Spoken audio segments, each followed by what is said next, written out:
Recording has begun. Let's see. Is it? Yep, we're good. Okay, and we'll count this thing down in 3, 2, 1. That slug is a headliner, and God knows we can use the publicity. Going for an elevator ride.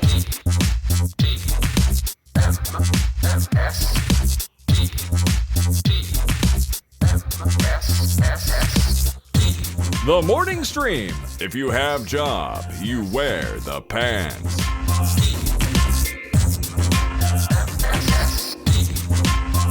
Good morning, everybody. Welcome to TMS. It's the morning stream for February 12th, 20... That's a lot of February 12th.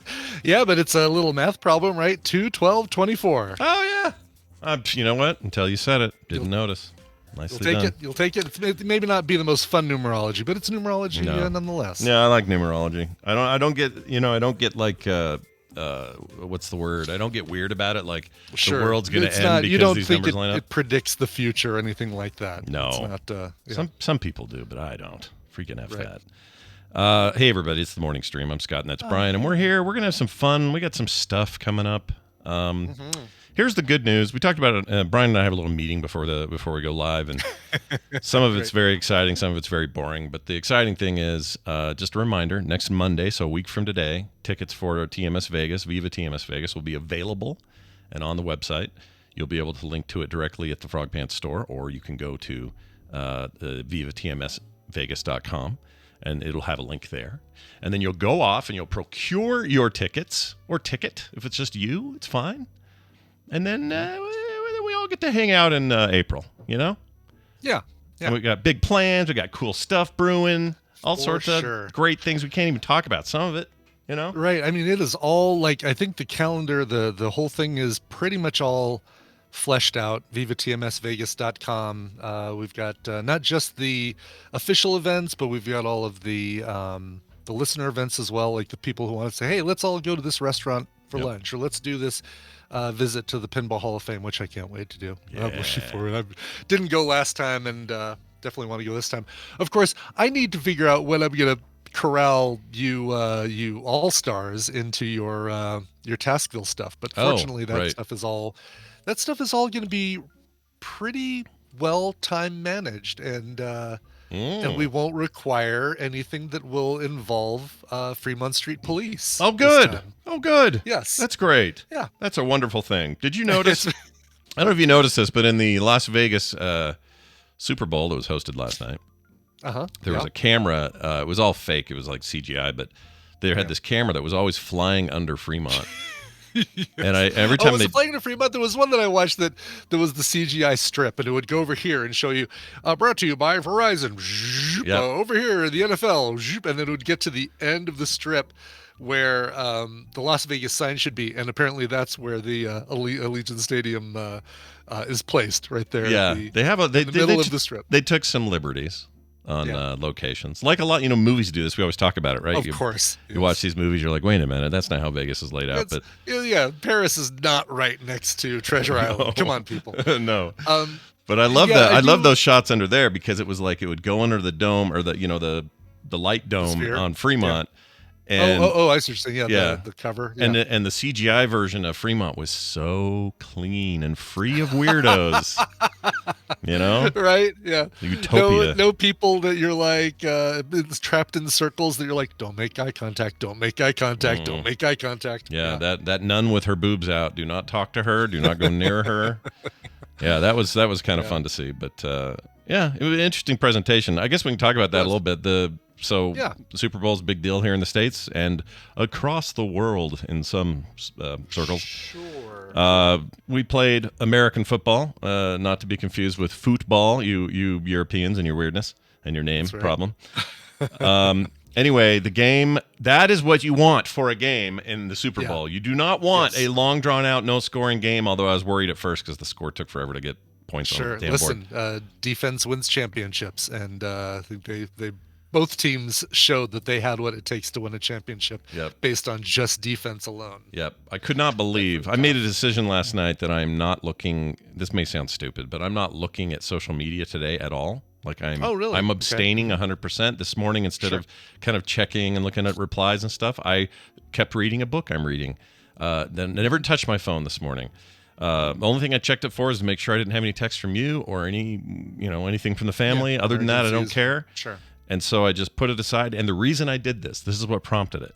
You might say, well, Scott, is it the proliferation of political content online? Is it the is it the constant barrage of people thinking that Taylor Swift is part of some sort of psyops operation? Well, and I guess that's redundant, but yeah. Sure, but you're kind of close because the big conspiracy, one of the trending topics last night was that the game was thrown it was rigged in favor of the Chiefs, and it was because financially nobody involved could handle them losing, given the Taylor Swift connection and the Travis Kelce connection, and that if the game was lost by the Chiefs, that billions of dollars would just sieve out and you wouldn't be able to recover, and so you had to rig it.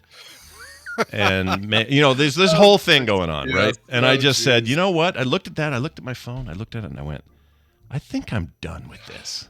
Yeah. I think I'm finally. It's funny that this is the thing that might do it, right? A stupid Super Bowl. Who cares? A dumb conspiracy theory. But people were so believing it. They were all blue checks, of course. Of course. Oh, really? Yeah. They were so into it that I was like, I think I might be done. I'll use it for interact with people. Hey, thanks for the reply. Yeah, sure. We are doing a show that day. Check my DMs. Oh yeah, the store will have those back in stock. Whatever. Let's talk some. Hey, you seem cool. And how's your daughter doing? I'm into that, but I don't want to hear this. Doing a new episode of something, you'll post it on there, but you may not post the things that are like, hey, here's my Jeff Goldblum. You are going to have some scores in your football game, right? Yeah. I'm glad you noticed that one. I did. Yes, I got a kick out of it. And I may still post like an idiot, but I am no longer. I'm not looking at public feeds anymore. I'm just not going to do it. Oh, gotcha. Okay, I see what you're saying. Because I cannot deal with those people anymore. I can't do it. This kind of stupidity is just painful for me. Here's my promo. Here's some words of wisdom. See ya. Here's a joke. I'm out. Joke. Yeah. Yes. And if you reply, I'll see your reply. I'm checking those. I'll do that. But I am no longer partaking in the public hose. The public hose is off. Yeah, no, I stopped that long ago. Like I feel like I'm in a little I'm Bubble Boy, basically, and the card says Moops, but I basically only look at, when I go into threads, I just go right to the little heart thing, and I just see, I see the feeds of the people that I follow and who follow me and who reply and all that sort of thing. Yeah. Same with Twitter. I'm off I don't even look at the fire hose. That's basically just, here's my list of people I follow and who follow me, and I'm okay just looking blinders. Yeah, have your blinders on. There's nothing wrong with it. It's healthy. I actually had a way better morning, felt better.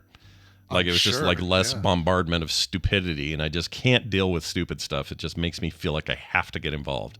So I'm not doing that anymore. I'm done. Social media hands everybody a megaphone, and I think we can all agree there's a few people out there who just shouldn't have a megaphone. No. Who should still maybe whisper. Yeah. Not shout into the crowds. Some of their some megaphones. Or just keep it all to yourself. Yeah, just keep that megaphone in your room, put it in the pillow and yell at it. Yeah, exactly. Yeah. So anyway, that was a thing. But the game was amazing. Holy shit. That was fun. That was a fun watch. Exciting. Nail biter. To the end. Yeah. Yeah, and I was all about 49ers this game. Back in the day, I've told you this before, and I think I told you Saturday, but back in the day they were our surrogate team mostly because of Steve Young and that connection to Utah. So it just felt like, hey, we got to root for the 49ers. And we did, and we loved it. And we loved Joe Montana, and we loved Jerry Rice and all this stuff. And then all these years later, it's jumped around. So it depends on how well your Broncos were doing. We usually would get behind them. And if they weren't winning, then we were just like, well, I like Green Bay, or we'd sort of settle on whatever. But always Broncos, 49ers would get preference because they're close. And then when the Raiders moved to Vegas, we were like, oh, they're actually closest now. They became the closest team, yeah. So we got excited about them, and we get all rallied around them, but they did not great this year, so whatever. Sure. The point is, the 49ers are kind of, last night, they were kind of our team.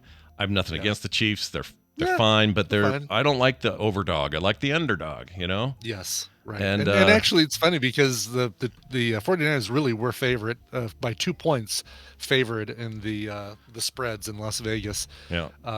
So it wasn't an overwhelming. There wasn't an overwhelming underdog or overdog, but the 49ers, and that's who I was hoping for. As a Denver Bronco fan, as a person who lives in Denver, the frequent but not always Denver Bronco fan. Sure. The Chiefs are considered rivals to us, so we just by proximity don't root for the Chiefs.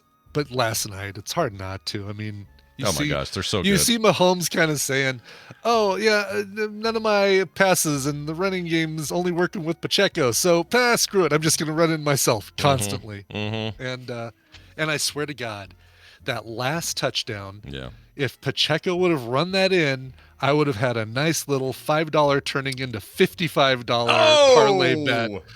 I was gonna. We were gonna do. Bet now turns into a free bet. We were gonna do a degenerate check today, and I forgot to ask. Yeah, so did that's you? all right. You just kind of equaled out. You didn't no, lose. Didn't he? Well, if you count getting free bets for basically I just said, all right, let me do the no sweat bets, which basically is like, if you put $10 on a 4-way parlay, if it doesn't hit, then we just give you a $10 free bet that you can use on anything else tomorrow, or use it whenever you want, but you get it tomorrow. So I have a bunch of these free bets now, but I lost my 3 parlays that I set up. So I had 3 losing parlays, and I had 2 on the 49ers and 1 on the Chiefs, kind of hedging, quote unquote, hedging my bets. Yeah. And now I have 3 free bets that I'm going to use and probably do something that I do way better at, which is college basketball or hockey or something. Those seem to be the bets where I do a lot better. Well, congratulations on not losing your shirt, I guess, is what I'm saying. Yes. No shirt lost, and we'll see if maybe I can turn one of these bonus bets into some cash, some free cash. Look, there's no question that Mahomes is the next great quarterback, but I have one problem. Yeah. And it's the same problem I have with Rorschach? Well, yeah, a little bit. But my biggest problem is not just him, it's anybody in sports who, when they get approached by the game is done, we've been in overtime, they win the game, and the reporter comes up and wants to get a first reaction out of him. Why do they always have to blame Jesus for the win? Because I don't like it. Blame Jesus for the win. I like the I don't like it. Phrasing. Because it doesn't. What it tells me is like, okay, he wasn't. You cannot determine the football fandom of a deity. Okay. Exactly. Like all of a sudden, God said, "You know what?" Or Jesus or whoever. Insert name of supreme being here. Yeah. He says, I'm kind of feeling the Chiefs today. I'm kind of gonna, it's not like he's saying, I don't want the 49ers to win. Yeah. So there's a great cartoon that shows a guy running in for a touchdown, and he's pointing to the sky, and he goes, Jesus, this touchdown's for you. And then the second frame is Jesus on a couch watching a hockey game. I love that. You don't care. Nobody cares. Awesome. Like, quit doing that. Like, I understand. Look, I know that there's some players with deep religious stuff. Fine. Sure. That's great. It's totally fine. Have whatever you want to have. But the first thing out of your mouth, well, first of all, I want to thank, it was God. God, what did it? I'm like, no, you're just a bunch of athletes, and partly you got lucky, and also these teams are... Take the credit yourself. I trained really hard for this. I really worked hard. I sacrificed a bunch of opportunities to go out and have fun and drink beers with the guys, to go out and do some running and do some drills and practice. And it was really that made the difference. Like, take ownership that you did it yourself, and don't give the win to God. By the way, giving the win to God is the basis of the first hilarious 5 minutes of the TV show Miracle Workers, where Steve Buscemi is is God, and or is Jesus, and basically is thanks, I love you, I love you. Like, he just watches TV and keeps rewinding back to watch this guy saying, really, this one goes out to God, this win. Wow.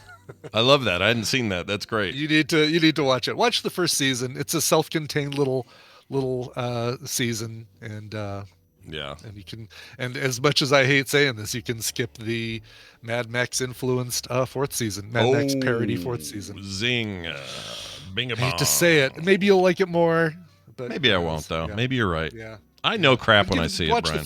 Watch the first season. Have I ever steered you wrong, Scott? No. I've never steered you wrong. No, usually your in fact, I can't think of one where a recommendation wasn't good. Yeah, you and I usually agree. It's usually Team Gibbet on Film Sack. That's how it goes. Usually, yeah. The commercials I thought were boring and dumb. There are a couple of them that made me laugh. The ones that made me laugh were probably not supposed to be funny, but they still made me laugh. Honestly, I couldn't even tell you. The April Ludgate, Ron Swanson, the Mountain Dew Baja Blast one with. That was all right. Yeah, that was all right. I mean, again, it's when all things are kind of a C, the thing that's a C plus kind of rises to the surface. Yeah. And there's apparently more that I need to see, because we went to my buddy Chris Brown's house and watched the game there with him and his daughter, and what he described as some epic snacks, which were some epic snacks. I'll bet. And we started watching the commercials, but then we started talking about the ukulele and started talking about all these other things. So I think there are a few commercials I might not have gotten the whole thing for. I don't understand why DoorDash makes you forget stuff. We missed the first part of the commercial that explains that. Yeah, that was. I will say I kind of like the Jennifer Lopez, Matt Damon / Duncan, that one. That was pretty funny. Although Duncan's closing like locations left and right. Oh, really? Is it because they spent all that money on that ad? My gosh, the frick, dude. Because they were the two locations that used to be near me gone. Yeah. Oh, really? Wow. Just poof, gone. And then there was one on my way south. If I was going to go to the highway up there, that's gone. Replaced with a Einstein Brothers or something. Okay. Like they're suffering, I think, nationwide, not just here. So that was weird. Well, it doesn't surprise me. Their donuts used to be great. Now they're meh. Yeah, they're not that great. They're okay. They're still better than Winchell's. They're still better than Krispy Kreme, but it's a long jump to mom and pop owned bakeries that have just amazing donuts, and then Lamar's, which I know is a chain, and I will put them Lamar's is good, head and shoulders above everyone else. Yeah, sometimes a chain is a reason. There's a reason they're a chain. There's a reason. Yeah, exactly. Yeah. So overall, that stuff, whatever. I didn't care much about it. Here's my favorite part, though. Yeah. So we kind of kept it nice and chill. Kim and I so we had the kids all weekend for most of the weekend or part of the weekend. No pukers this time. Happy kids. Everything was great. Good. No problem. I will admit, a little feeling in the back of my head, like, someone gonna Ralph. Are we gonna have? No one did. It was fine. So we watched it ourselves, just Kim and I, and didn't do any kind of big party or anything. We had, we did our own food and stuff, but it was nice. Just Kim and we haven't had a lot of alone time lately, so this was like our kind of chill out and sit on the couch and eat wings and laugh and hang out with each other. So it was nice. But here's the weird bit: my viewing of it this year was via the Paramount Plus app. Because I don't have another live TV service to do it on. And Paramount Plus, owned by CBS, was also doing it, and for the most part, no issues. Although big moments in the game were the only times I seemed to have any issues, and those issues were I never lost connection, I never had the service go down, but a few times the video would go into full Benny Hill mode. And so you see the players walking around the field. Yep, they would go really fast, and Jim Nance, his voice wouldn't change, so he'd be like, "Oh, we got something happening on the whatever line," and people just running around. It was ridiculous, and every time it happened, I was too slow getting my phone out to catch it because it was actually the funniest part of the night was just watching this thing foul up. So it was okay. Overall, though, I think they did a decent job with it, and I really like Jim Nance. He's a Utah connection. He used to be a local sports guy here years and years ago, back when I was, I think, a teenager or something, is when Jim Nance was here. Really? So I thought the calling of the game was really good. It was just an overall great game. I enjoyed it. I don't like all the pre-stuff where it's like those guys fawning over each other at the desk. Like, I get a little tired of all that. It's just like, all right, are we going to all just sit around and touch each other's wieners this entire show? Like, that stuff kills me. But the actual game, when cleats hit turf, great. Usher, I don't care. It's fine. It's fine. He's not. He's. I know Usher. I mean, I know of Usher. I know of two of his songs that I recognized he played. I didn't know the other ones. I thought the choreography was great. I figure every show on the Las Vegas Strip must have been dark because there was not a Cirque du Soleil absinthe performer that was not on the field of Allegiant when this was going on. How So convenient, by the way, to have. They should do the Super Bowl in Vegas every year. All your extras are agree. taken care of. They're just there. I agree. Yeah. They must have And some leave it crazy. to Vegas, by the way. Yeah. Leave it to Vegas to create a football stadium that looks like a giant hockey puck, It does. and then use it for football. Yeah.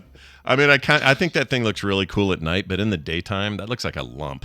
I don't like it. Yeah. Looks Oh, fine. really? Looks great at night. Like a lot of Vegas. At night, Yeah, it's beautiful. It's like, wow, the screen out front the is really lighting, cool, and the lighting, and the way it reflects on the black tiling and all that. But in the daytime, it looks like a melted little tar chunk. It's just You weird. drive by it and you're It was a beautiful Your day, Uber. though. Gorgeous sunset, like beautiful skies. All that Yeah. rain that cleared out all the guck and everything, that made Vegas look like the place to be. That looked really nice. So sure. anyway, because it's a good time, had fun. Yeah, you know, it's America's weird pastime, and we're into it. All right. Sure. And I'm glad it's over. Sorry, I'm glad football is over. Football during my degenerate gambling experiment did not win me much money. I still wasn't your best friend. Yeah, no, way better with basketball and hockey and stuff. So Well, when we get our hockey team, which apparently is imminent, really, NHL team, yeah, we're getting an expansion team here soon. You'll have a new team to bet on or against because they Cool. probably suck. And by the way, someone earlier said, what about the Arizona Cardinals? I don't root for them because they're never within striking distance of needing to be rooted for. They're bad. No offense, but they never Right, get there. right. They need a lot more than just you rooting for them. Yeah, they're like the Detroit Lions. They've been around since the league started, and how often do they get in the playoffs? Like 1,000,000 to 1, and they finally did. Well, then I get excited. It's like that. So, I'm a fair weather fan, is what I'm saying. Sure. Real quick here, we got a call from somebody about something that made me laugh, and I think Amy in the good. chat because Amy needs to hear this. If she's not, I'll send it to her later. Okay. But this is great. Check I it think out. she is. I saw her earlier. Yeah. Oh, okay, cool. Here you go. Hey, TMS. One of the things you need to add to your list, Scott, is to start Dungeon Crawler Carl. The reason I know you haven't started it is because you're not talking about it, because you would be talking about it, because it's that good. So, now that you got Parasite out of the way, put that one to the top of the list. Have a great day. Love the show. I'm totally reading this series. Wow. And I've said it on the show before that I'm reading it right now. Yeah, you even said you were reading it when Amy described it, or no? You had known about it when Amy described it, and Well, she introduced it to me. I had heard of Okay. it, but she introduced me to That's- yeah. like, oh, this is good, by the way, because I'd always thought the name sounded so stupid. I just sort of wrote Yeah. it off.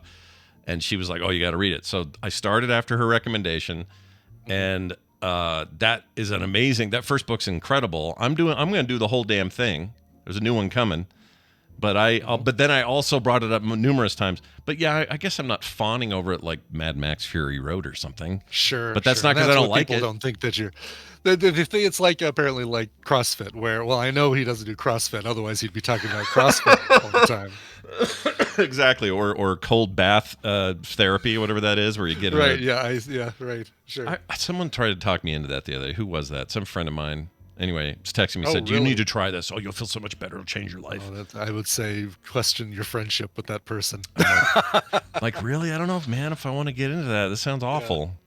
You know. I did finally download We Play Games to my iPad to listen to. I feel like that's different from an audiobook because it's more of like an audio drama. It's the thing that Amy recommended last time we had her on, which was the couple that kind of toys with the lives of their neighbors and friends. So Oh, it's right. Yeah, looking forward to checking that out. You're gonna have to report on that. I'm curious about I it. will. Yeah.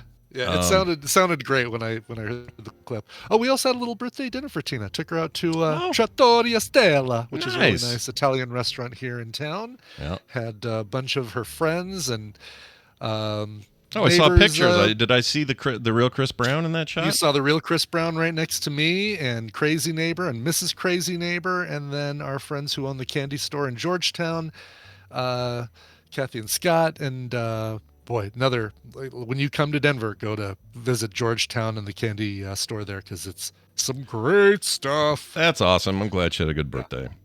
Yeah, it's a good time. Everybody needs a good birthday, here and there. Yeah, exactly. Yep. Except me, I don't care much. It's like whatever. No, you need a good birthday, even if it's not. Even, you don't need a party, but you need a good birthday. Everybody should have a good day on their birthday. You know what? That's a fair point. I'm gonna change my attitude, and I'm gonna agree with you. Good. Good news, everybody. You guys remember the TMS mug that says "Say Stafe" on the back of it? Well, it was very popular during the pandemic. Yes. Yep. Yeah, we did pretty well with this one. Well, guess what? We're preparing for the future. The episode 3000 mugs are still a ways off. We're at episode 2598, by the way, so we're nearly at the 2500 mark. But when we get to 3000, we're going to have a brand new mug. In preparation for that, to make room, this mug was normally $16. We are doing a clearance sale. Rock bottom price here, $4.99 for the Stay Safe mug, or the Stay Stafe mug. Get out! That must be a misprint, that price. It's crazy, right? This black morning coffee mug, amazing thing. It's been here forever. We're having a clearance sale, $5, $4.99 for this thing, and they are going to be, when they're gone, they're gone. There is no reprinting. There is no second batch. These mugs. Yeah, they're amazing. Solid. They are attractive. They're solid. They hold a lot of coffee or tea or whatever your drink of choice is. Yeah, whatever your little hot beverage is, Yeah. Just put it in there. Chad, I'll put it in your chat here real quick so you guys have a link to it if you're interested. And anybody at home, just go to frogpants.com/store and check out the clearance section there, and you'll find it. There's a couple of things in there that are on clearance, but that's the one you're going to want since you listen to the show. So please get the mug and get it going. Okay. Finally. One last thing. Yeah. So I'm going to announce. So we have our play date coming up at the end of this month, the 23rd, Friday the 23rd. 2 weeks basically from where we're at now. And normally we do, Jackbox, or normally we do Among Us, something like that. We're going to do something totally different. Big thanks to Alkabob, who does the interfaces in the games that we use for Feud and for Half-Asses, which we'll be doing in a minute here. He's come up with something he and I have come up with something based on, I don't know, it might be based on a game show that's currently on by Rob Lowe, but we won't even talk about that. It's called The Pond, and because you're the tadpole, it's The Pond. So basically it's a trivia game where you take territory away from other tadpoolers.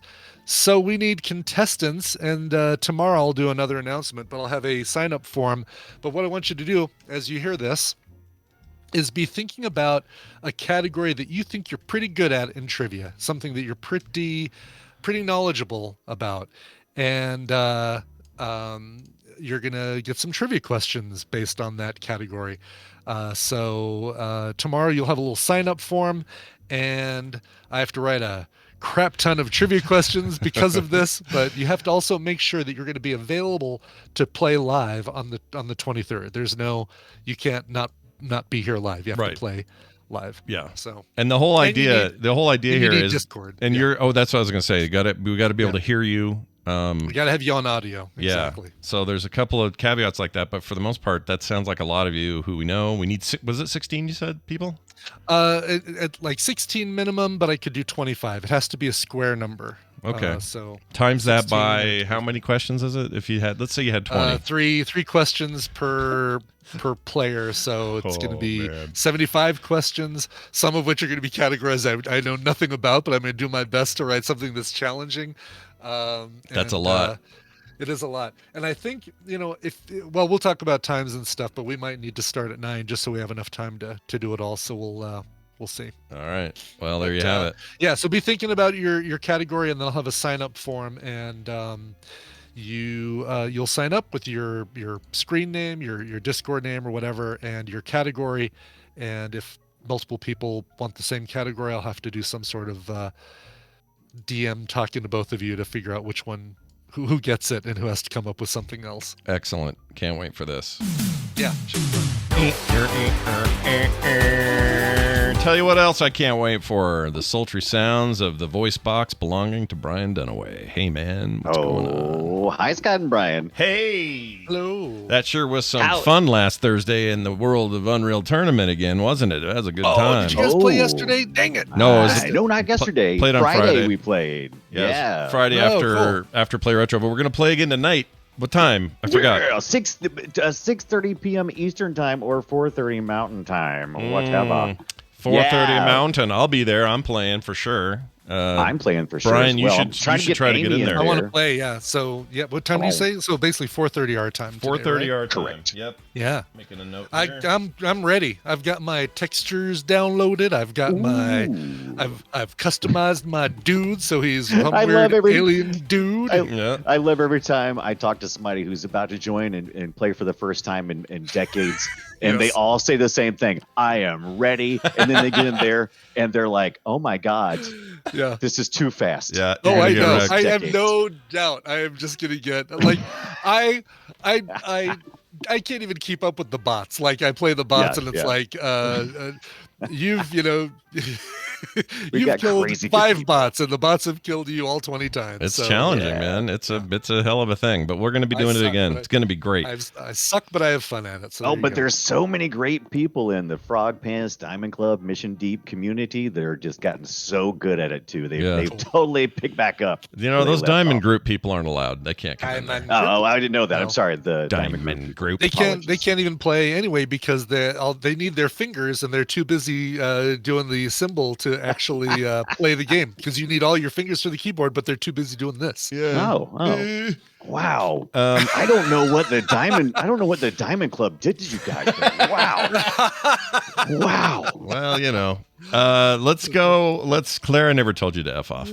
Let's get into it. Hey, we're going to play a game and try to win some prizes for people. Brian, but do you want to explain how that works and how this is going to go? Sure will. Welcome to the Morning Half-Asses, a trivia game where I'm actually going to be giving you the answers. I'll give Scott and Brian a category and 6 possible answers, 3 of which are correct and 3 of which are much like my former pronunciation of the website Temu is just flat out wrong. You get, depending on how confident you feel with the category, you can provide 1, 2, or 3 guesses, but if you get any of those guesses wrong, you get 0 points for that round. Get 1 right, get a point. 2 right gets you 3 points. 3 right gets you 5 points. The total number of points determines the winner, of course. If you get any wrong, you get 0 points for that round. Did I say that? And the player with the most points after 3 rounds win the prize for their contestant. Contestants pulled from members of the Tadpool that aren't able to listen live. Scott, you're playing for Kelly Beach, up close to me here in Brighton, Colorado. Nice. I'm not a fan of Brighton, but you know, maybe they like it. Brian, Wow. I'm kidding. I like Brighton. Wow. My problem with Brighton, here's my problem with Brighton, is that I want to stay in the city. When I'm lifting, when I'm Ubering, I want to stay in the city. And eventually somebody wants to go up to Brighton. Brighton is like the pool filter. Once you get into Brighton, you can't get out of Brighton. When did you guys slowly go float to Brighton? scorch earth on everything? What is My school, I went to Brighton High School, so this stings a little even Oh, there. that's funny. Your Brighton might be easier to get out of than my Brighton. And the UK's Brighton I love because they've got that awesome candy called Brighton Rock. Queen liked it so much they made a whole song about it. Oh my gosh. Brian, you're going to be playing for Ethan in Melbourne, Australia. I don't know how their very candy good. is. Yeah. It's fantastic. I have, of course. You ever gotten any candy from down under? Yeah, it's got 8 legs and moves. Their candy is a spider. I've had purple flake. No, what's it called? Purple crumble. Violet crumble. Violet crumble? That stuff's great. Yes, violet crumble. Violent crumble down there. No, violet Plum rumble. crumble will kill you. Yeah, watch out. It's a whole spider inside of that. Exactly. All right, let's get to the game. We've got 3 categories here. Oops, I need to reload. Reload the page. Reload. I let it sit for too long. All right. Your first category and your 6 possible answers. Characters from Alice's Adventures in Wonderland. We're familiar with Alice's. We all love Alice's Adventures in Wonderland. We love it. We love it. We call her Alice, right? We love Alice. All right. Characters from Alice's Adventures in Wonderland. Your choices are the Dodo, the King of Hearts, the Jabberwock, Tweedledum and Tweedledee, the Walrus and the Carpenter, and the Mock Turtle. Oh my Which of gosh. these 3 are from the book, and which 3 are not from the book? I think one of them is a trick, so I'm going to avoid it. I can't. Yeah, we've never had a tricky, but it's not technically. But yeah. All right. Oh, both of you locked in? Let me put. Yeah, pay attention. Oh, it just happened. Settle down. Let me don my Stop. glasses here. All right. It seems like Captain Kipper saw what we were putting down. The dodo is from Alice's Adventures in Wonderland. Yeah. The Jabberwock is mentioned in Alice's Through the Looking Glass, as are Tweedledum and there Tweedledee. is a trick. Two It different was books. a trick. Yeah, Alice's Adventures in Wonderland featured the dodo, the King of Hearts, and the Mock Turtle. And the Jabberwock, Tweedledum, and Tweedledee, and the Walrus and the Carpenter were all from Alice Through the Looking Glass. I thought Gotcha. King of Hearts. Well, there definitely is the Queen of Hearts, right? The Queen of Hearts is in, right. So First. the King of Hearts appears in Alice's Adventures in Wonderland. The Queen of Hearts appears in Alice Through the Looking Glass. Damn it! That just shows how little I know about I that know. series. It was a. It was you a were talking about tricksy. exactly, and you were like saying, "Oh, finally we get a question that isn't a trick." God, good job, Brian. Yeah. Yeah. So much for that. Jerk. All right, let's see if this one is a trick or not. Historical pirates. Which of these are historical pirates? Blackbeard, Red Rackham. Rackham, hardly even know him. Captain Hook, Rackham. Captain Morgan, Calico Jack, and Mad Jack. 3 of those are historical pirates. 3 of them are not. Oh gosh, dude. I'm going with 2 again. 'Cause I'm a pirate. I'm scared. All right. Okay, you're both locked in. Both of you locked in with 2. Both of you locked in with Blackbeard. Yeah, Blackbeard was a pirate from 1680 to 1718. I guess he was alive from those dates. He was only a pirate for most of those years. Right. Yeah. But not all of them. Yeah. Yar! He's legendary. That guy. He's great. Captain Morgan is a rum, but Yeah, he's also a pirate. He's Captain also Morgan a is pirate, baby. Shit. From 1635 to 1688. Calico Jack, also a pirate. Red Rackham is from Tintin. Captain Hook, of course, is from Peter Pan. And Mad Jack is its own animated series. You know what I did? I mixed up Captain Morgan with the beer from one of the who was the founding father that made beer? And we all Ben Franklin. Right? no, the other one. Who else made beer? Shit. Sam Adams? Sam Adams. Samuel Adams. Sam Adams. Yeah, okay. So I was thinking Samuel Adams for some reason. I'm like, well, he wasn't a pirate. Hilarious. Damn it! I got my. This is a problem when you're not a Well, drinker. see, if you hung out with Diamond Group, as you Diamond call them, Group. Yeah. they talk about Captain Morgan. Well, they used They to all do. the time. Yeah, they used to do the skit. Jerry would put his leg up on something and Yeah. and get interviewed by Schwitty. All right, one last question. Brian, going into question 3 with 3 points. Scott, 0 points, so you probably better go for this one. Yeah. Objects visible to the naked eye in the night sky. So which of these things, according to NASA, can you My see? junk. Yeah. Sure. Sure. Why not? All right. Better known as the Little Dipper. Yeah. Which of these can you see, according to NASA, without the aid of any equipment? The Crab Nebula, the Small Magellanic Cloud, Neptune, the moons of Saturn, Uranus, and Mercury. Which 3 of those can you see unaided with the naked eye in the night sky? I think I know some of this. Shit. I'm gonna have to go for it, right? You do have to go for it. Go for it, dude. Oh, all right. Bruh. I don't know. Okay. All right. Scott, you locked in with 3 of them, the Crab Nebula, the moons of Saturn, and Neptune. Brian, you locked in with the Crab Nebula and Mercury. You can actually see the Small Magellanic Cloud, Uranus, and Mercury with the naked eye. Scott, you picked 3, the 3 that weren't. Oh, wow. That's embarrassing. You know why this is embarrassing? I've been watching so much astrophysicist Oh, stuff. yeah, with, right. All kinds of stuff. yeah. Brian Cox. Ryan Cox, not Ronnie Cox. No, Ronnie Cox. We talked about that's what confused me. We talked about that. The bad guy in RoboCop. He knows a lot about, Yeah, he's so great at that sort of thing. He's really good. But yeah, I've been so into it lately and like reading all kinds of stuff and just going deep. And I feel dumb now. I guess you never talked about seeing right. stuff with the naked eye. No, exactly. I would have said Crab Nebula as well. I thought that you could see, maybe not, you obviously wouldn't be able to make out the shape of the Crab Nebula, but you can at least see the fuzzy light that makes up the nebula. Well, that means that Brian, you win for your contestant, who's like I said, Ethan Send in me Melbourne, some plum Australia. flakes. Yeah. Whatever you So said. Violet Crumble. Yeah. He's also going to get a copy of Soldiers. That's Soldiers with a U. Soul, because they fight with soul. And Midnight Fight Express. Don't know what the that worst is. train to be on. Yeah, I don't know what that is. It sounds like something the only rule is you never talk about it, I guess. So that's what I'm That's gonna right, exactly. Yeah. But Kelly Beach in Brighton, you're going to get a copy of LX2. I don't know what that is. I don't know what any of these games are, but by golly, they're fun, and they were sent to us. Again, big thanks to Wesley for sending us these games. Nicely done. Here, I'll give you this one, Dunaway. Congratulations. You're thank a you. winner. I get this. Oh, that's okay. I'll do better next time. Fletcher played Unreal Tournament with us. Yeah, he did. Really? Yeah, he did. Nice. I love it. He played Friday, and hopefully he'll show up again tonight. I don't know who's going to be there, but I know I'm going to be there. It sounds like Gibbet will be there. Dunaway will be there. Bunch of us will be there, and it'll all lead in nicely because once that's over with, Carter and I have a new episode of the Monday Show this evening. So that'll happen right after that. So make your entertainment Monday plans now, everyone, and stick to I look forward frogpants.tv. to shooting it right up your crab nebula. Yeah, I You can't wait for absolutely that. will. That's going to be fantastic. Brian, kiss our butts and suck a No, egg. you. Bye. All right, he's out. And that gives us 5 minutes to do some quick news, which I'm going to do Quick news. right now. Whoops. Right now.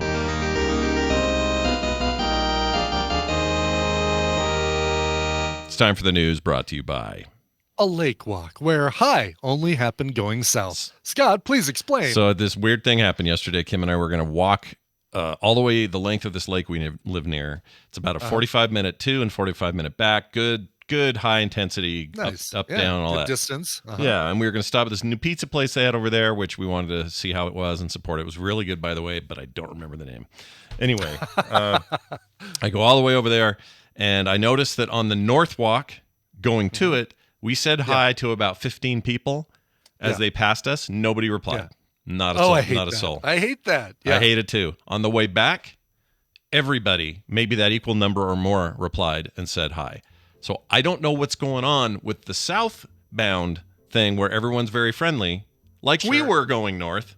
Yeah. Yeah. Or I guess it was everybody going south was not happy, but everybody Right. going north was happy. I can't. Because you figure it out. were walking north, but the people who were walking towards you were walking south. Yeah, I don't know what that was about. It really was weird, and I didn't like it. So I get irritated, and and I shouldn't. It's basically like people have the prerogative of saying hello, and they don't not saying hello, right? I get it. yeah, But I frequently, like when I'm on the bike, I always say coming up on your left, and then when I pass them, I say thank you, and only about a third acknowledge me at all, even with like just a nod or a have a nice day or yep or anything like yeah. that. Fine Cheer with up, any of that. people. You want to go full Costanza on these people and yell that we live in a society.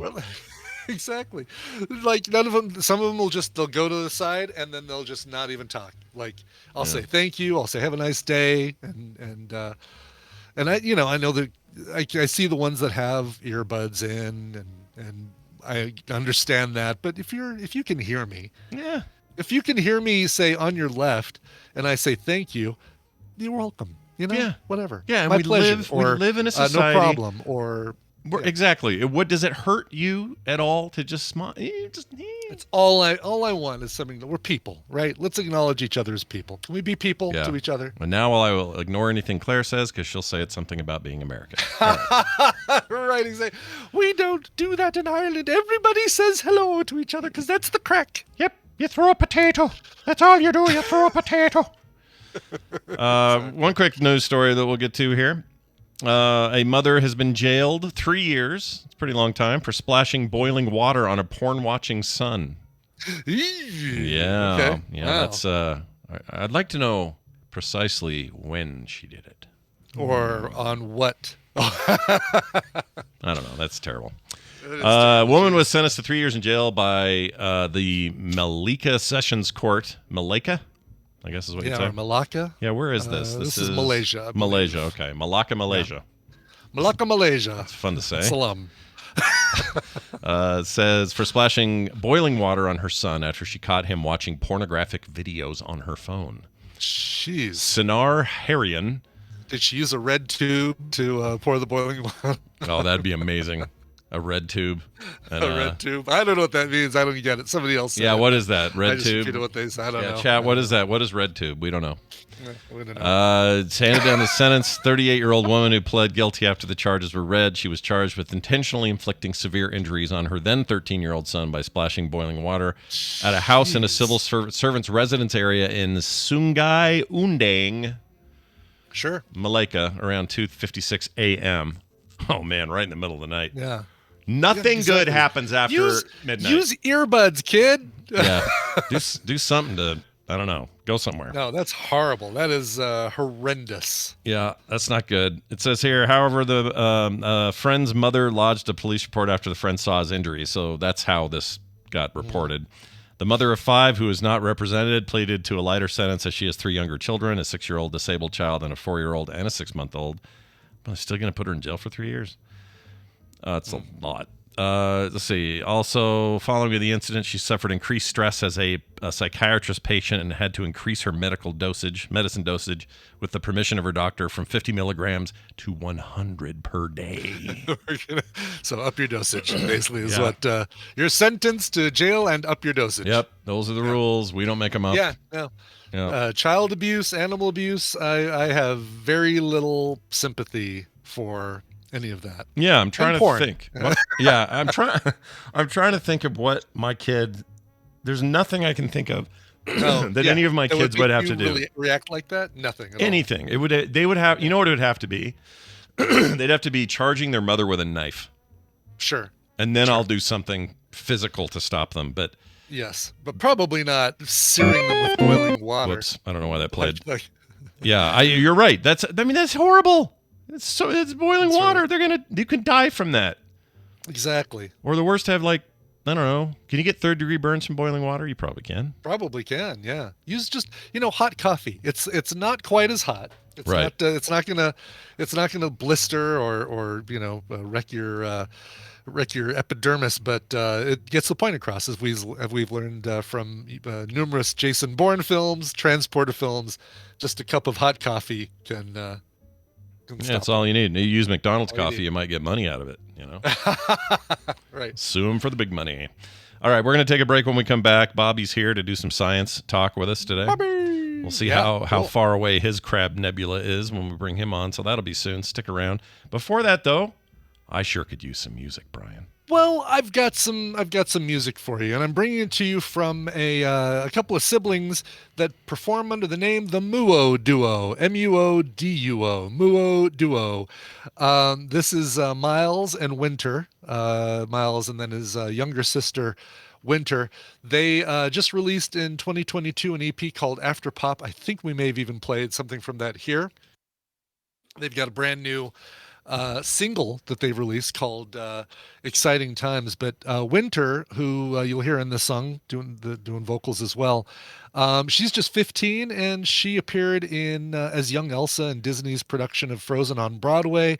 She's been on Sesame Street. She was in Diary of a Wimpy Kid, as well as Manifest on Netflix.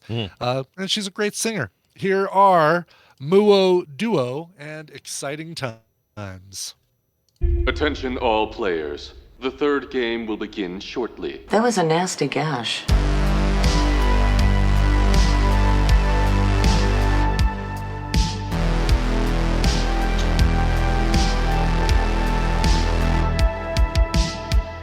And we returned. Who was that one more time? Sure. That was the band Muo Duo and their brand new single. Their forthcoming EP is going to be called The Muo Theory. It'll be the first of 3 EPs that the band is going to be dropping in the near future here. That's the song Exciting Times from Muo Duo. Muo. It's fun to say. Muo Duo. It is. Muo Duo. Yeah, good time with that. Yeah. All right. How scientific are you feeling? I'm feeling very scientific. I feel like I feel like, if nothing else, all the epic snacks that I ate at the Super Bowl party I went to, there was a lot of science involved in making those epic snacks. Oh, good, because great news, everybody. We have a guy here who can help suss that all out. Oh, thank goodness. Yeah, thank goodness indeed. Let's play his little intro. Where is it? Here it is. Nope, that's not it. Science! Bob is hungry. And the soup looks good. It surely does. Bobby Frankenburger, also bound for Vegas in a couple of months. Do you like the emphasis on burger? How you feel? I prefer the emphasis on Franks. Oh, oh really? Okay. Frank. All right. Or Frank. Should we change the audio to say, and the burger looks good? Yeah, and the burger looks good. I'd have to go find some old-ass 1940s audio of a burger, some burger talk, but I can do it. I feel good about When my I was chances. a kid, I thought I was a genius that I'd come up with the restaurant idea that I was gonna just sell hot dogs and hamburgers. Franks and burgers. Yeah, sure. And then I realized that's like the first place everybody goes when they hear me. Yeah. But it would be Bobby's Franks and Burgers, though. Bobby's right? Franks and Burgers. I love it. I think there probably are restaurants called Bobby's Franks and Burgers. Like, I wouldn't be surprised. Or Bill's Franks and Burgers. There's definitely somebody's Franks and Burgers. Yeah. You're making me hungry for both Franks and It's burgers. not an unusual matchup, is what I'm trying to say. Right. Yeah, that sounds fantastic right now. I may have a poor lunch today. We'll see how it goes. Anyway, Bobby, it's good to have you here. We bring Bobby on for some science because this guy hosts a really great science podcast called All Around Science, which you can find anywhere you find podcasts. And today, I don't know what you brought. I'm just going to guess it's good. That's it. That's all I got. Well, it was funny because at the start of the show, you were like, I promise you guys we're not going to talk about the sports and the Super Bowl a bunch, but mine's Super Bowl inspired. So. Sweet. Is it? That's okay. The science of Super Bowls. Yeah. Okay, cool. Yeah. I would love to hear more. Please tell us. Well, I was reading an article on Ars Technica, is a great website I like to peruse for science information, and they've got a lot of really good. I like the way they write. And I saw an article on there that was talking about this controversy that I didn't even know existed. So let me start. If anybody's worried that we're going to be talking a bunch about sports, I don't follow football at all. I didn't watch the Super Bowl. Really? Not at all. None of it. Really? No. Wow. I mean, I'll occasionally, like my daughter occasionally gets into just watching the University of South Carolina football games, and so we'll watch those together. But I'm not following it anyway. I'm just like spending time with my daughter. Sure. Right. Yeah. Being a dad, I get it. So this is not, anyway, that's the disclaimer, but it's a controversy I didn't know existed, which is a controversy between whether to use real grass or fake grass on football fields. Okay. Sure. In fact, the NFL Players Association has been trying to, for the past few years, apparently get fake grass banned in the NFL. Oh wow. Okay. Because the claim is that that fake grass or astroturf or whatever artificial turf is being used increases the rate of injuries. Sure, because it's more slippery or something. It's the well, the reasons vary widely as to why they think that is, and that might give you a little bit of a hint on where the article comes out on whether this actually is a phenomenon that exists, and it's kind of unclear is really what it is. But there's a history behind it, and there's really interesting stuff to be learned about, like what causes these injuries.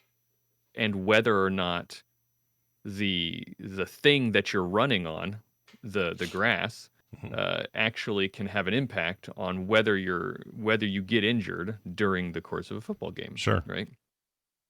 AstroTurf. Did you know that AstroTurf was invented by Monsanto?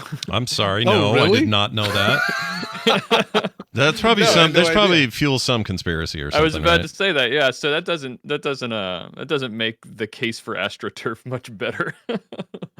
But yeah, it was invented in 1968, and when they invented it, they claimed that AstroTurf would reduce the injury rate for football players actually by 80%. That was their claim, which is a lot of injury reduction.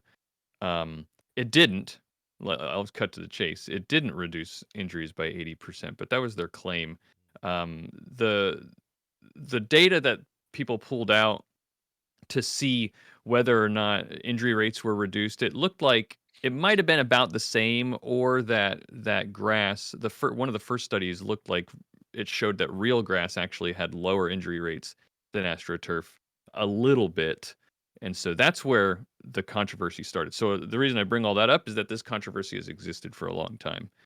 Interesting. I would have thought if you said to me, look, as a contest or one of Brian's Battle Royales or something, I would have said that AstroTurf would be significantly higher on the injury rate because it doesn't have like the soft earth part. Or maybe I don't understand. Well, they've done AstroTurf. a lot of over the years. They've made a lot of changes to AstroTurf to make it as close to feeling like real grass as possible. You know, it used to just be like polyethylene fibers that were like sewn into like a carpet base, and then it would just be rolled out, right? But over time, they've added a mix of other types of fibers into that, and they've added extra padding underneath and all these kinds of things to make it feel as close to real grass as they can, because that's the goal, right? You don't want it to be different. No. Right. You just want it to be able to hold together, because the goals are multifaceted, right? One is you want an all-weather, easy to maintain, right? Yeah. All-weather, easy to maintain, doesn't get all torn up, and then you have to regrow or figure out how to, quick plant between seasons, or I don't know what the hell they have to do, like in Green Bay, which I think is still grass. Right.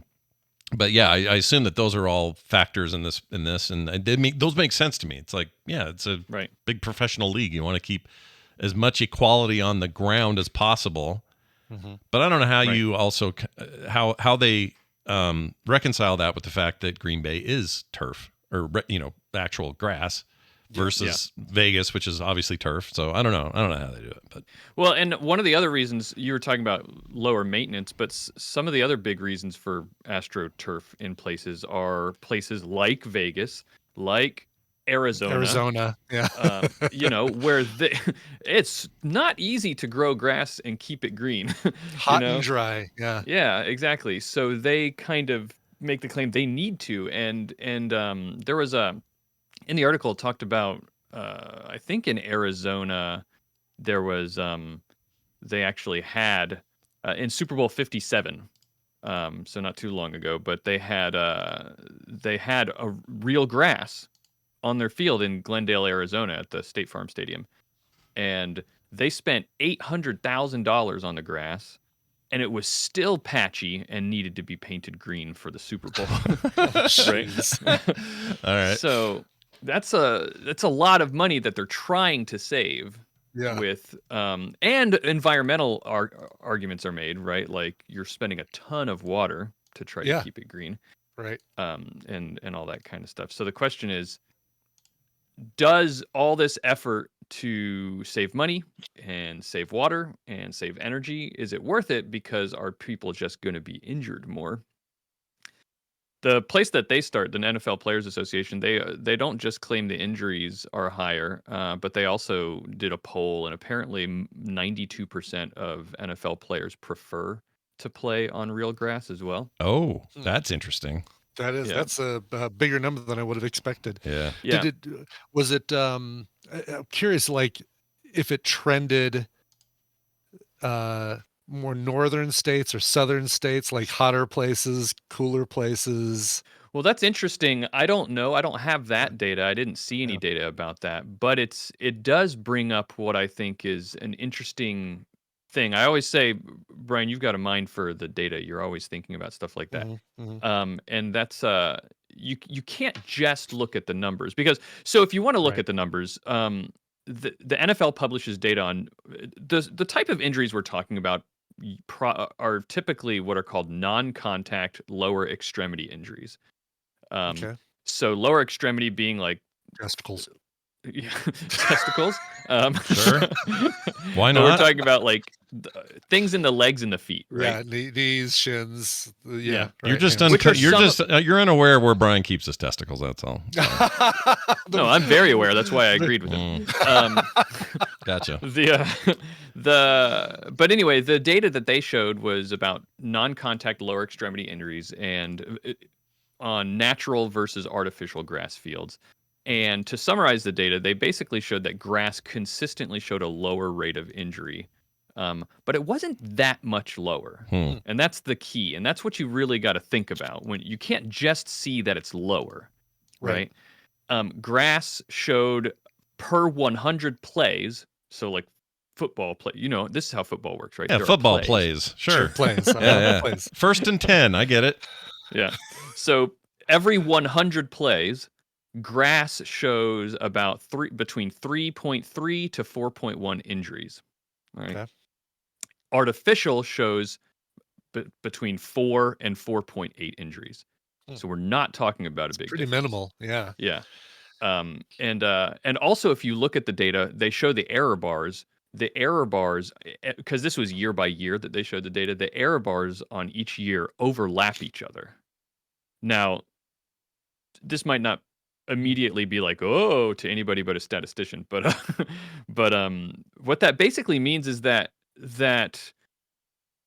some of the real grass fields have higher than more artificial injuries grass. than There are the some, turf, there yeah. are some real grass fields that have higher average injury rate than the artificial ones, and vice versa. Some of the artificial ones will have lower.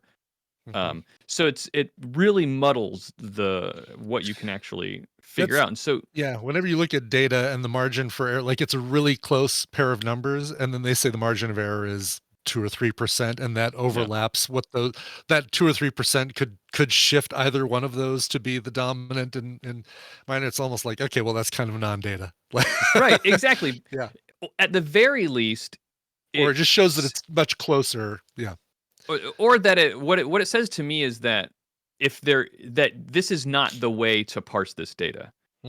So there may be some differences somewhere about injury rates of lower extremity injury rates, but it's not going to be by looking at year by year artificial grass versus. So maybe you need to look at stadium by stadium, right?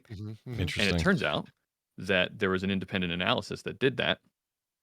And they found that some of the best fields in terms of injury rates, like lowest injury rates, are artificial, and some of the worst fields are natural. real grass. Yeah. Now, that's not to say that I'm not trying to say that real grass is worse and artificial is better. I'm just saying that some of those existed in those regions. Of course, some of the worst fields were both artificial and real, and vice versa, right? So, and I'm sure there's a lot of, there's, and here's where I don't know what's directly under the sod or the turf in the natural grass versus the astroturf fields. Like how much dirt is there before you get to concrete? I know in the case of Legion Field, or Legion Stadium, it's a concrete thing that the grass was on top of, and they basically they get the grass from LA and they had to put it outside to dry out for a few days because they didn't want to have the wet grass problem that they had a few years ago with people getting injured. So that feels like that's as much a factor in all this. Well, this stadium has AstroTurf, but there's 2 inches of padding between the concrete and the AstroTurf, or whatever there is. Also, the severity, like the injury reports when you're looking at those, this number of injuries per 100 plays versus this number of injuries per 100 plays. The seriousness of the injury. If it's something that's like, oh yeah, we had more injuries, but they were all like, walk it off, you're fine, versus like, oh no, this person needed ice and and we're out for the rest of the game, kind of thing. And to be fair for the NFL report, I think that they were reporting injuries that caused players to lose time. Like they weren't able to play in the next X number of games. So they were considering decent injuries, not just like, oh, I cramped a muscle and I just need to, stretch it a couple of times. That's not. They're talking about something a little bit more serious. They do have like a barometer for what determines an injury, and it's but not narrow definition. Okay. Yeah, but that's one of the problems that the article pointed out was that everywhere that you look, there's a lot of different studies and papers that are written trying to suss things out about injuries when it comes to lots of different things when it comes to football, because football is among professional sports, I think, the highest injury rate. So reducing injuries is something that they're always talking about. but they in this article they talked about how all these different papers have different like you were saying, Brian, have different definitions of what an injury is, not just the severity, but where the injury is. If they but they report it as an injury. Well, this paper is talking about head injuries and lower extremity injuries. This paper is talking about ACL tears only. Like stuff like that. And there needs to be a more consistent reporting of these injuries if you're going to make decisions based on it. Sure. Sure. Claire in the chat made a comment. She was joking, saying, "So to summarize, it depends." Yes, but you know what? That when you're talking about controversy, that often is what the truth is Right. that it's complicated. Yeah. Almost always. That's why it's a controversy. Well, is because it's complicated. And the fact that it depends means that there's less of a difference than if it's like, oh yeah, no, it doesn't depend. AstroTurf is way worse, or right. natural grass is way worse. The fact that it depends does mean it's like, all right, it's closer to being in the middle, and maybe there are other things that need to be looked at to prevent injury besides the grass. Well, let me ask you this, Bobby, because it's something I noticed last night in the game. The helmets have changed a lot in recent years, and it wasn't just for like design. It looks cool, but there's this little bump in the back. Now there's also this weird little thing in front, absorption plate right in the front as well. It's like this weird cutout. And I thought initially I was like, "Oh, these are cool designs." The whole league's doing it, interesting. And then I went, "Well, it's probably not that." And then I looked it up. So all of these new helmet techs are designed to not just take better hits, but also measure them. And, there's all kinds of stuff going on with that. Yeah. Does that mitigate this data? Is it included in it? Do they take in account, advancements in equipment? Mostly they're just looking at injury rates over time. And I think, as far as I can tell, the NFL Players Association, who's really the ones that are pushing for this change to be all real grass everywhere and to ban artificial, they're just looking at the reports of lower extremity and specifically non-contact injuries. And that's important too. We're talking about injuries where there was actually one last night. I looked it up to see if there were any. There was one last night. One of the, I don't know who it was. Some one of the 49ers something. Yeah, is that the one where when he was running out after the punt return, he ran out on the field and got injured? Yeah, and he was sitting on the sidelines, and a bunch of them were running on, and he got a few. I saw a video of it. He got maybe 5 or 6 steps out, and then collapsed, crumpled. Yeah, and he had an Achilles tendon tear, or some kind of an injury, and that's the type that they're talking about. Not necessarily moving on to the sidelines, but there's lots of them. Like a wide receiver catch. One of the famous ones that really got people starting in the public to talk about, and this became a big controversy, was back in I don't remember the year. It was 2022. I got it right here. Super Bowl 56.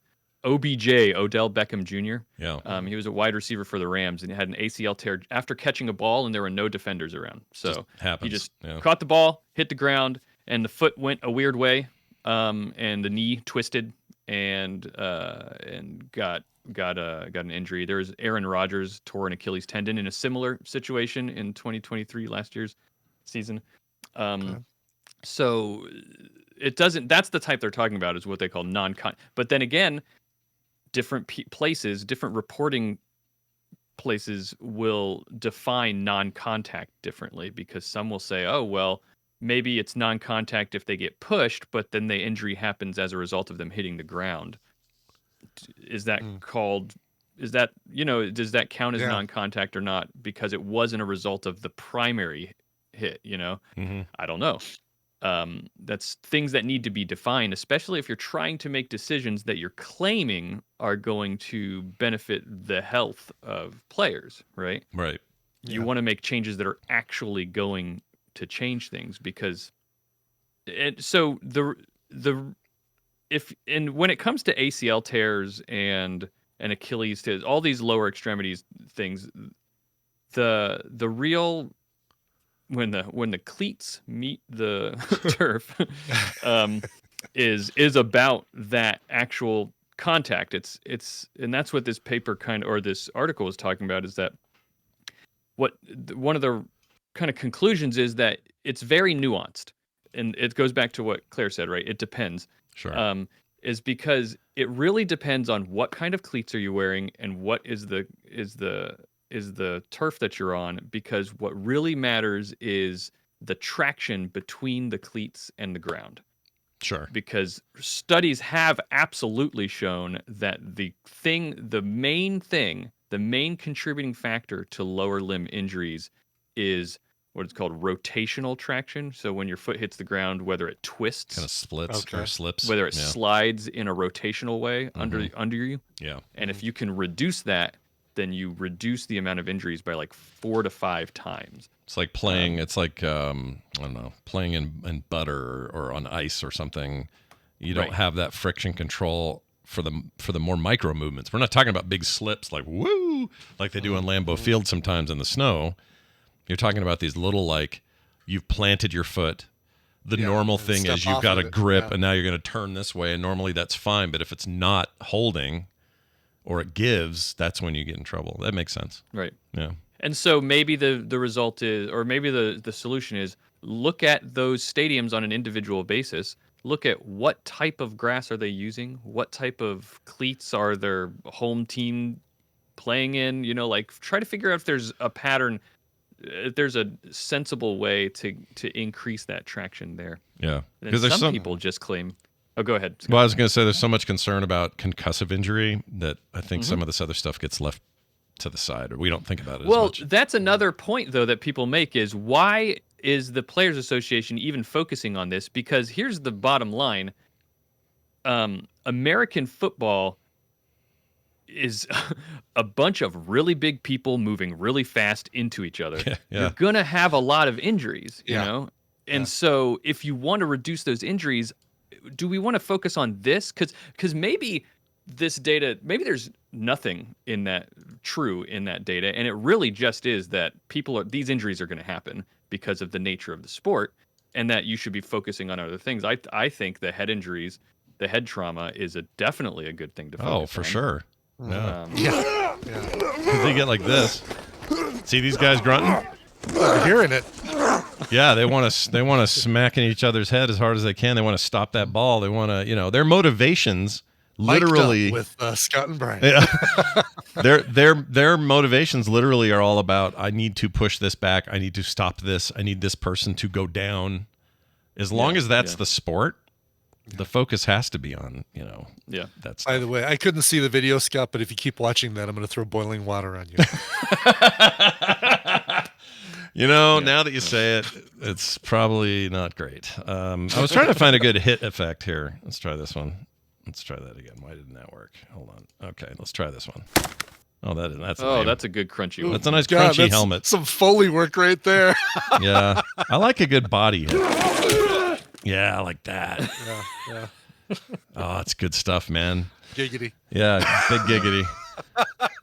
Anyway, well, this is fascinating. We went from here's a big national sport moment to let's go deeper and talk about other things. Also, that's what gets me interested in the Super Bowl. For sure. Yeah, no, and I can see why. I love data. I love hearing about these things and like seeing what,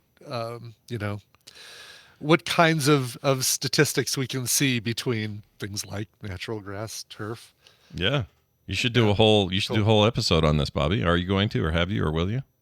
And we're not planning on it, but you know what we did do on the episode that just came out on Monday is on our podcast, All Around Science. Do you have your pens and pencils ready to write that down? Right here.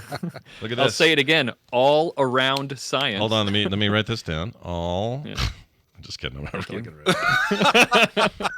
to That's so we talk about science, and we just talked about the cicada. You've heard of cicadas, and their swarms. Well, this year in the spring, there's going to be a once in a once in 2 centuries event, which is a double brood swarm is happening. Oh, God. Cicada double broods are brood swarming at swarm. once. That's my favorite StarCraft expansion. I Double love that one. brood across the sky. Oh my God. Yeah. Double brood. Scary, dude. Wow, is it going to be like the grasshopper apocalypse in Vegas that we had a few years ago? This double brood cicada. Yeah. It will be like that, yeah, but it Wow. won't be in Vegas, of course. I don't think Yeah. there's cicadas over there, but Where will we mostly see this? Wetter climes?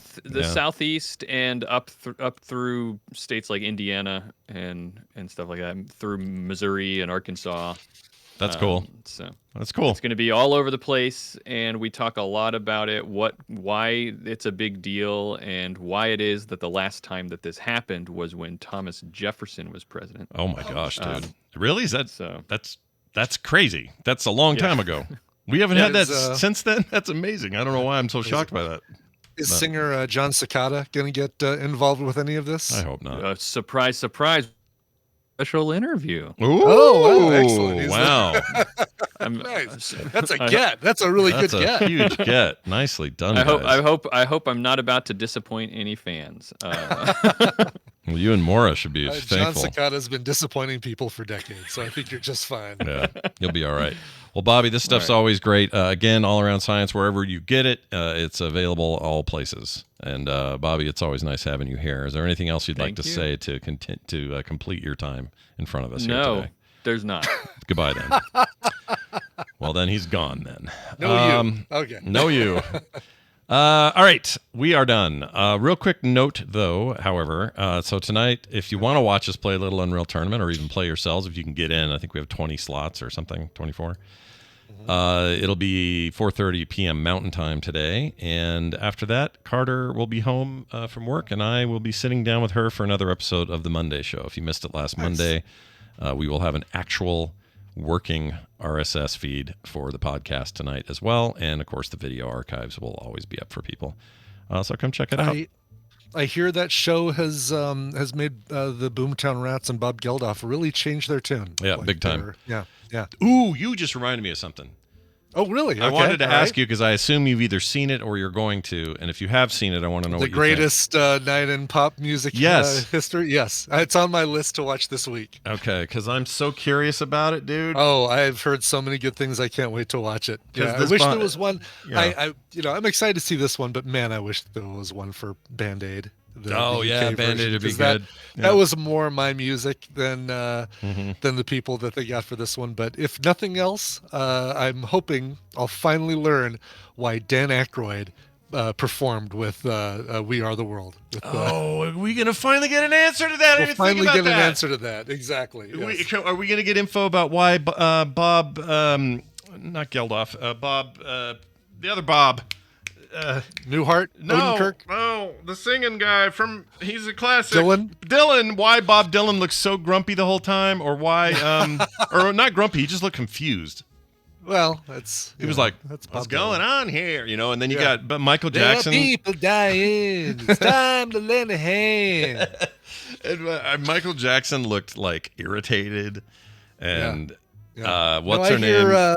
I hear Lionel Richie was more instrumental in this whole thing than we even give him credit. We think of it as like who's the producer behind it? Was it Quincy Jones? Quincy Jones. It's for whatever reason. That's what I'm thinking with this. Yeah. Like there was a Quincy Jones and Michael Jackson deal, and no, Lionel Richie apparently was the dude who at the AMAs cornered people and said, no, we need you for this. We need to get you for this. Oh, interesting. Oh, yeah, here it is. It even says the song was written by Michael Jackson and Lionel Richie and produced by Quincy Jones and Michael Omartian, however you say his name. Okay. I didn't know Michael Jackson co-wrote that song with Lionel Richie. Yeah, and he has a totally different writing style. He basically, from what I hear, records, he gets the melody, I guess he's not around anymore. Got the melodies in his head. Spoiler alert, Michael Jackson not around anymore. Yeah, he's not here. Got the melodies in his head, would sing them into a tape recorder, then take that tape out and put another tape in and record a drum beat. And then he'd take that tape out and put another one, and somehow you play all these tapes together and you get this demo version of a song. Wow. It's amazing. That is amazing. Well, it looks good, and I want to see it, so thanks for reminding me. Yeah. That's going to do it for today's show. So watch all that stuff tonight. Also, if you're looking for more stuff about us, go find it at frogpants.com/TMS. Brian, it's time to get out of here. Would you please play us a song so we can do that? I guess. Yeah, this is we talked about did we talk about Bruce Springsteen? He's involved in that thing, in that We Are the World, and he's interviewed in it as well.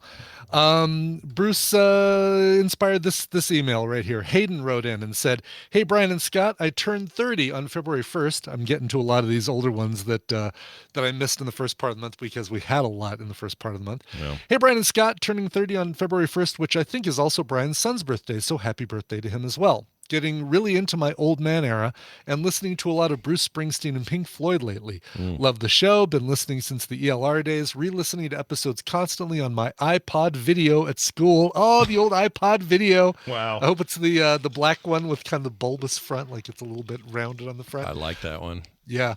Thanks for all the memories over the years, signed Hayden. Awesome. Love hearing that. That's and, great. Love it. That's so cool. Yeah, he says any cover of older Bruce Springsteen, preferably something harder or rockier. So, I'm not going for the Ghost of Tom Joad stuff or the Born in the USA stuff. I'm going a little bit earlier to Darkness on the Edge of Town and a song called Adam Raised a Cain. This one covered here by a band that I love and hope to get to see live. They perform at the Stanley Hotel, the hotel that inspired Stephen King to write The Shining. And one of these years, I want to go see one of their shows up there because apparently they go up there a lot, sometimes even on Halloween. Murder by Death is the band. Their As You Wish Volume 2 from 2015 included this cover of Bruce Springsteen's Adam Raised a Cain. Get more at frogpants.com. Now let's get back to our story. Okay.